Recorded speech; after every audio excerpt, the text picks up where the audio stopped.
So you started a blog and you would like to make money from it. There's only one problem though, you don't have enough traffic. In this video, I'm gonna give you 7 tips to grow your blog traffic for free, and some of them I'm sure you've never heard of before. So tip number 1 is to focus on quality instead of quantity. Now, it's a common myth out there that the more content you create, or in this case, the more blog posts that you create, the more your traffic increases.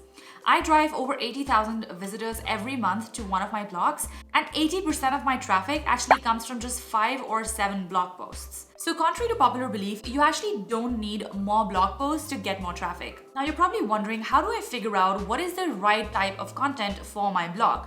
Now there's so many tools that you can use. You can use BuzzSumo, you can use Ubersuggest, you can use Google Trends, you can use Key Search, and you can even use search engines such as Pinterest or YouTube to find out what it is that people are actually looking for and interested in reading about. So the best way for you to create quality content on your blog is to pick up keywords and topics which are not highly competitive and where you actually have a chance to rank, whether it is on Google or it is in any other search engine. So the second tip that I have for you is to go where your audience is. Instead of waiting for people to find you and your blog, you go where your people are. So the way to go about it is to actually create an ideal reader persona, or an avatar, as some people like to call it in the marketing circles, where you identify who exactly is your ideal reader. It's really important for you here to take a step back and to actually narrow down your ideal reader profile. Figure out what are the characteristics of your ideal reader profile. Is it a female? Is it someone who is a millennial or maybe a Gen Z person? Is it someone who has a college degree? Is it someone who has a high school education? So on and so forth. This will not only help you connect better with your audience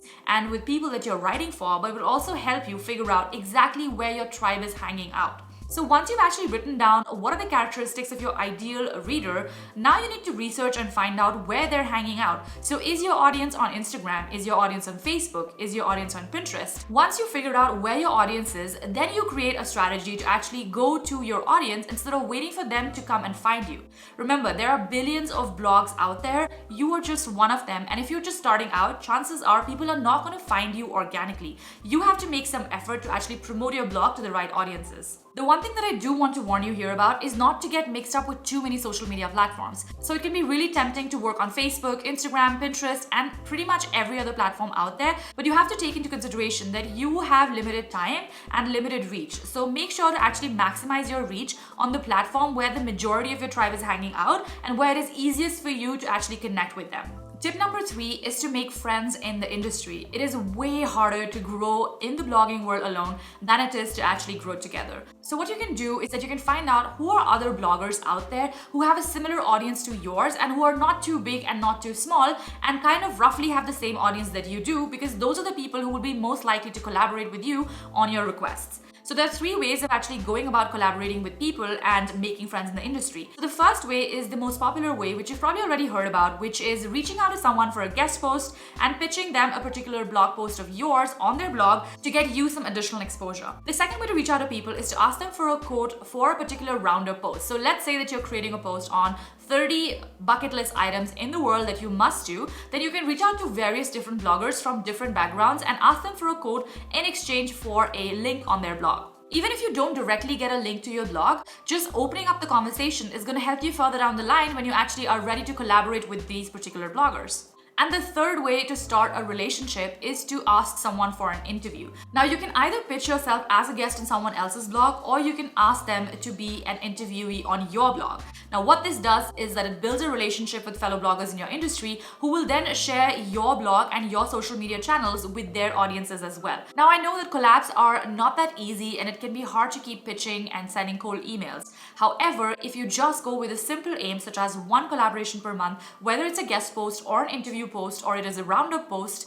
that's a pretty decent target to aim for. 1 collab per month equals 12 collabs in a year, and I think anyone with a little bit of extra time should be able to manage that. Tip number 4 is to leverage Facebook groups. Now, I don't know about you, but when I first found out about Facebook groups, I was pretty shocked. I didn't know that there were so many groups out there that would help me share and promote my blog. Now, there are different types of Facebook groups. There are Facebook groups that exist just to share knowledge and to talk about problems. There are Facebook groups that exist for the sole purpose of promoting your blog posts and growing your traffic. There are even groups that are directly about backlinks as well as guest post requests. Your job is to find the most relevant groups in your niche and find ways to participate in the conversation there.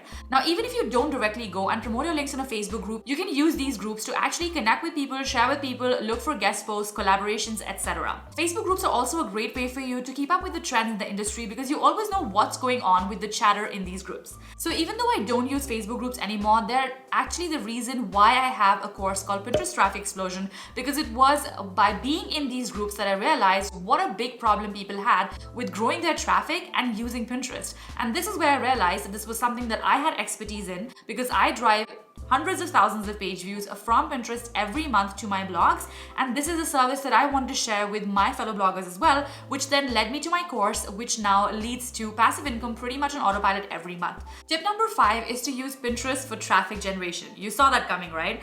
So Pinterest is the biggest reason why I am where I am today, and I actually am able to drive hundreds of thousands of visitors to my blogs every month consistently for free. Many people actually underestimate the power of Pinterest, but if your ideal audience or your particular industry is on Pinterest, then there is literally no platform out there that can help you grow faster than Pinterest can, especially when you have a strategy on how you show up on Pinterest. Not only this, Pinterest users are accustomed to clicking out of the platform and buying products and services, which is great news for bloggers. Whereas if you were to promote on Facebook or on Twitter, people are primarily there to connect with their friends and not necessarily to read blog posts, right?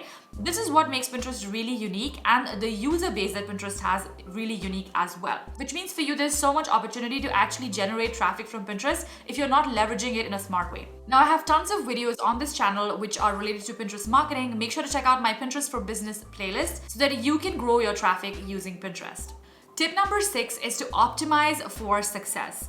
Now think about it. How many times has it been that you were actually on a website which took 5 minutes to load and then you just bounced off from it and never came back to that website again? There's so many things that we ignore as new bloggers that we should not be ignoring, especially when it comes to optimization for SEO and optimization for readability.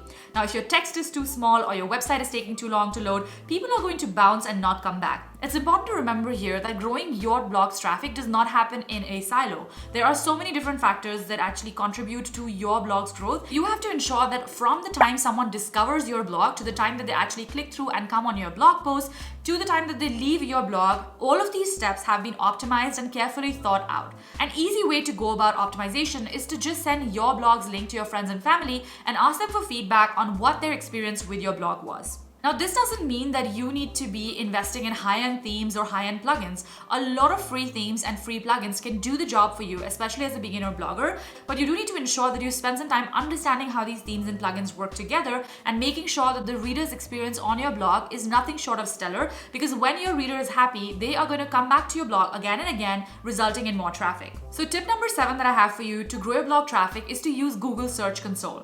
Now, if you don't already have an account, I would highly recommend to go on Google Search Console and sign up for it ASAP. You might have to verify your website first to be able to sign up. Now, you're probably wondering what exactly is the Google Search Console. So Google Search Console is essentially the back end of your search performance on Google. And Google being the largest search engine in the world, it really helps to understand what is working on Google when it comes to your blog, what are the keywords that are ranking on your blog, what are the top landing pages, what are the different backlinks that you have collected or generated on your blog. And what this does is that over time, it helps you understand what kind of content people are really looking to read on your blog versus what kind of content does not pick up at all. A pro tip that I have for you here is to check out all of the long tail keywords that your blog is ranking for in your Google Search Console, and make sure to update your old articles or your old blog posts that link to those keywords, adding those keywords in. So essentially what you do is, instead of changing the entire blog post, you just go back and you optimize it, making sure that you naturally add these keywords that your blog is ranking for.